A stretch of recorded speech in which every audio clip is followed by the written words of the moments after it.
दोस्तों एमपी पटवारी एग्ज़ाम के लिए हम लोग प्रीवियस ईयर के कुछ क्वेश्चन देखेंगे जो कि आपके एग्ज़ाम के लिए इम्पोर्टेंट हैं। तो स्टार्ट करते हैं, चलिए शुरू करते हैं। तो गाइस देखिए, पहला क्वेश्चन है आपका सामान्य ज्ञान का कि अपक्षपात वक्र जो है वो क्या दर्शाता है। तो अपक्षपात वक्र जो दर्शाता है, ऑप्शन बी, दो वस्तुओं से प्राप्त संतुष्टि को दर्शाता है। अगला निम्नलिखित का मिलान करना है। एक में खिलाड़ी है, दूसरे में खेल है और कूट के माध्यम से आपको मिलान करना है। ऑप्शन बी, पहला है अजिंक्य रहाणे। अजिंक्य रहाणे जो संबंधित हैं वो क्रिकेट खेल से संबंधित हैं। फिर है अपूर्वी चंदेल, इसका हो जाएगा निशानेबाजी। फिर है ऋतु रानी, ऋतु रानी का हो जाएगा हॉकी।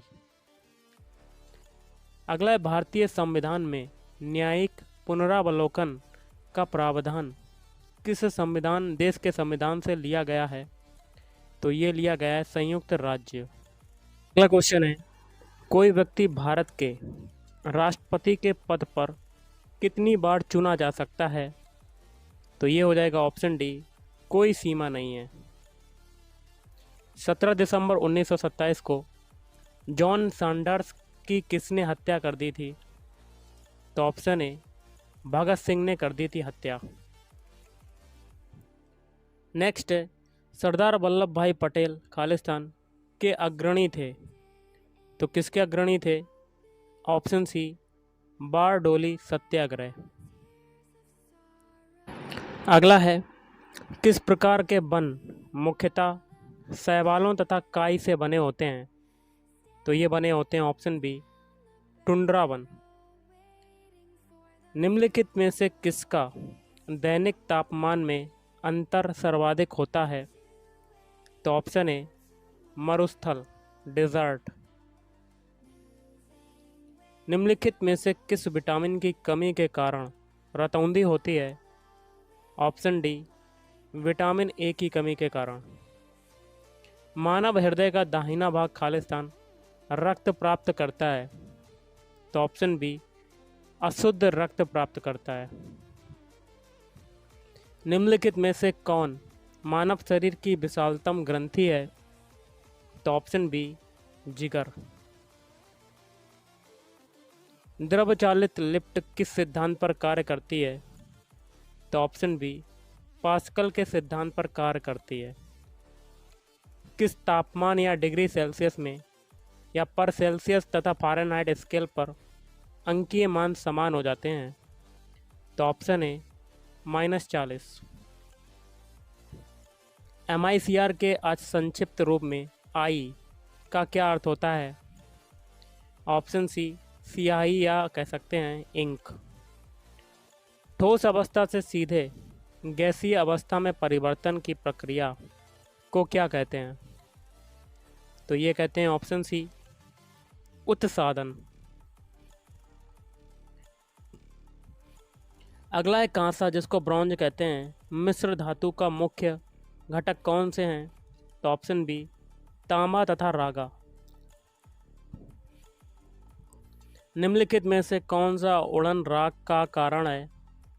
तो ऑप्शन बी, कोयला दहन ऊर्जा केंद्र। यदि वस्तु का एक ही विक्रेता हो, वस्तु का कोई स्थानापन्न नहीं हो तथा उद्योग में अन्य फर्मों का प्रवेश वर्जित हो, तो वस्तु बाजार की संरचना खालिस्तान कहलाती है। क्या कहलाती है। ऑप्शन बी, एकाधिकार कहलाती है। सापेक्षता का सिद्धांत किसने विकसित किया था। अल्बर्ट आइंस्टीन ने। क्वींसबरी नियम एक नियम संग्रह है जो निम्नलिखित में से किस खेल पर सीधा प्रभाव डालता है। तो ऑप्शन बी, मुक्केबाजी पर।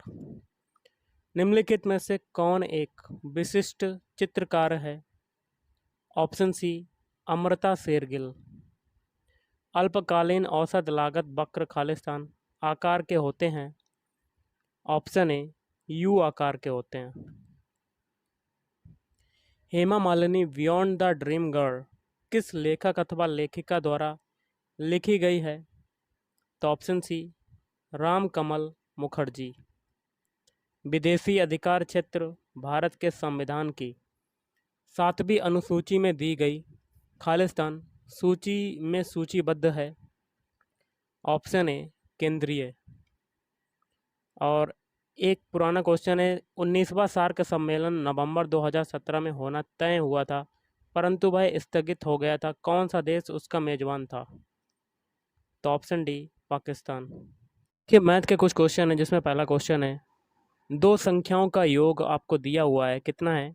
36, तथा मासापा और लासापा कितने हैं? 3 और 105। उन दो संख्याओं के व्युत्क्रमों का योगफल बताना है। तो इन दैट केस अगर आपको संख्या ना पता हो और उसका मासा अगर दिया हो, तो आप संख्याएं क्या क्या मान सकते हैं? एक्स और वाई लगाकर मान सकते हैं। तो पहली संख्या को मान लेते हैं 3x, क्योंकि मासा आपका दिया हुआ 3, और दूसरी संख्या को मान लेते हैं 3y। और आगे क्या कहता है, उन दोनों संख्याएं जो है इनका योगफल दिया हुआ है 3x + 2y। इनका योगफल आपको कितना दिया हुआ है? ये दिया हुआ है 36। तो यहाँ से गाइस 3y है, यहाँ पर 3 कॉमन हो जाएगा, तो x + y कितना आ जाएगा? तो आपका आ जाएगा 12। इसको समीकरण 1 बना लेते हैं। और गाइस हमें लासा पता है, मासा भी पता है, और संख्याएं भी पता हैं दोनों। तो आपको पता होगा पहली संख्या इंटू दूसरी संख्या कितनी है? 3y। दो संख्याओं का गुणनफल किसके बराबर होता है? मासा इंटू लासा के। तो मासा कितना है? 3 है, और लासा कितना है? 105। ये हमने कर दिया। अब यहाँ से देखिए कितना आ जाएगा, 3 से 3 काट देंगे तो आपका आ जाएगा 3x/y = 105। और अगर 3 से काटेंगे तो x/y की वैल्यू कितनी आ जाएगी? 35 आ जाएगी। ये आपका हो जाएगा समीकरण 2। हमें को गाइस संख्याओं के जो संख्याएं आपको दी हैं थे, ये 3x और 3y, इनके व्युत्क्रमों का योगफल बताना है। तो आप क्या करोगे, समीकरण 1 जो आपका दिया हुआ है x + y = 12, इसमें आप 3x y से डिवाइड कर दीजिएगा। तो x बटे 3xy प्लस y बटे 3xy, जो कि कितना दिया हुआ है आपका? 12। तो 12 बटे 3xy ये हो जाएगा आपका। अब देखिए x से x कट जाएगा, y से y कट जाएगा, तो आपका क्या आ जाएगा? 1/3x + 1/3y किसके बराबर हो गया? 3 से ये काट देते हैं तो 4 बटे xy, ये आपका आ गया। अब 4 बटे xy आपका आया है, और xy की वैल्यू आपके ऊपर कितनी निकाली थी? मैंने 35 निकाली थी, तो आप यहाँ रख सकते हैं 4 बटे 35। तो देखिए इनका व्युत्क्रमों का योगफल भी आपका आ गया। क्या आ गया? व्युत्क्रमों का योगफल 4 बटे 35। तो option D is right answer.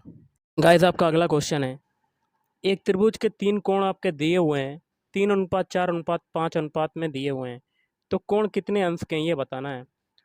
तो गाइस आपके मान लेते हैं कोई त्रिभुज होता है, एक त्रिभुज है ABC, और इनके कोण दिए हुए हैं, मतलब कोण A रेशियो, कोण B रेशियो, कोण C रेशियो कितना दिया हुआ है? 3:4:5।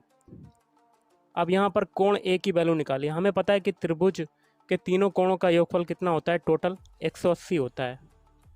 तो कोण A कैसे निकालेंगे? तो कोण A आपका निकल आएगा, कोण A = A कितना है आपका? रेशियो में 3, 3 को ऊपर रखेंगे, बटे में टोटल 3 4 कितना होता है? 7, और 7 5 12, और 12 को नीचे रखेंगे, और क्योंकि हमें कोण निकालना है, और इंटू कितने का मल्टीप्लाई हो जाएगा? 180 का मल्टीप्लाई। अब हमें काटेंगे तो आपका कितना आएगा? काटने पर आपका देखिए 3 से ये 12 काटेंगे, 4 4 से ये काटेंगे, 4 चक्कू 16, 4 पंजे 20। पहला कोण आपका आ गया 45 डिग्री। इसी प्रकार कोण बी को निकालेंगे। कोण बी रेशियो में कितना है? 4, तो 4 को ऊपर रखेंगे, बटे में टोटल योग तीनों कोणों का कितना है? 12, और मल्टीप्लाई 180 का। फिर देखिए 4 से काटेंगे, 4 3 12, 3 का फिर काटेंगे तो आपका दूसरा कोण कितना आ गया? 60 डिग्री का। अब हमें दो कोण पता हो गए हैं, तो कोण सी हम लोग आसानी से निकाल सकते हैं, क्योंकि त्रिभुज के तीनों कोणों का योग होता है 180 डिग्री, और 180 से हम लोग दो कोणों का योग घटा देंगे, मतलब 45 और 60 कितना होता है? 105। तो आपका तीसरा कोण कितना हो जाएगा? 75 डिग्री। तो तीनों कोण आपके कौन कौन से आ गए? 45, 60 और 75। तो option C is right answer. अगला है 75 से 97 तक की सभी प्राकृतिक संख्याओं का योग क्या होगा? तो आपकी दी हुई है 75 से 97 तक सभी प्राकृतिक संख्याओं का योग क्या होगा? देखिए ए मतलब ए बराबर आपका कितना है? 75, मतलब पहला पद आपका कितना है? 75 है, और एल बराबर मतलब लास्ट वाला पद कितना है? 97। तो हमें योगफल बताना है, योग बताना है, तो ऐसे इसके लिए देखिए एक फार्मूला होता है, योग इक्वल टू सभी प्राकृतिक संख्याओं का योग निकालने के लिए फार्मूला होता है Sn इक्वल टू आपका कितना हो जाएगा। देखिए गाइस मैं निकालता हूँ n बटे 2 और दूसरे कोष्टक में a प्लस एल, ये होता है फार्मूला। n कैसे निकालेंगे, n जो है आपका कैसे निकलेगा, क्योंकि 75 और 97 के बीच सभी जो प्राकृतिक संख्याएं हैं कितनी हुई, तो 75 से 97 तक गिन लीजिएगा, तो आपकी हुई टोटल संख्याएं 23 हुई, तो 23 बटे 2 ये हो गई। और पहला पद हमें पता ही है कितना है 75, और लास्ट वाला पद भी पता है 97। ओके, अब इसको सॉल्व करेंगे तो आपका 23 बटे 2 इंटू 172, 2 से ये काटेंगे तो आपका आ जाएगा 23 इंटू 2 अट्ठे 16, 2 छंग 12, 23 का मल्टीप्लाई 86 में करेंगे तो आपका आ जाएगा 1978। 1978 option D is right answer. अगला है, एक विक्रेता जो है वो 225 रुपये की कलाई घड़ी खरीदता है और उसकी मरम्मत में 15 रुपये खर्च कर देता है, तो उसका कॉस्ट प्राइस क्या हो जाएगा, उसे कितने की पड़ी। 225 की तो खरीदी और साथ में 15 रुपये उसकी मरम्मत में भी खर्च कर दी, तो सीपी मतलब कॉस्ट प्राइस कितना हो जाएगा, तो 240 रुपया हो जाएगा। और उसे 300 रुपये में बेच देता है, एसपी मतलब सेलिंग प्राइस कितना हो गया 300। खरीदी 240 में पूरा और बेची 300 में, तो प्रॉफिट कितना हो गया 60 रुपये का। परसेंटेज ऑफ प्रॉफिट बताना है तो आपको क्या करना पड़ेगा, प्रॉफिट को ऊपर रखेंगे, बटे में क्या रखेंगे कॉस्ट प्राइस को मतलब 240, और परसेंटेज निकालना तो मल्टीप्लाई 100, एक जीरो से एक जीरो कटेगा और 6 से काटेंगे, 6 दाम 60, 10 बार कटा 6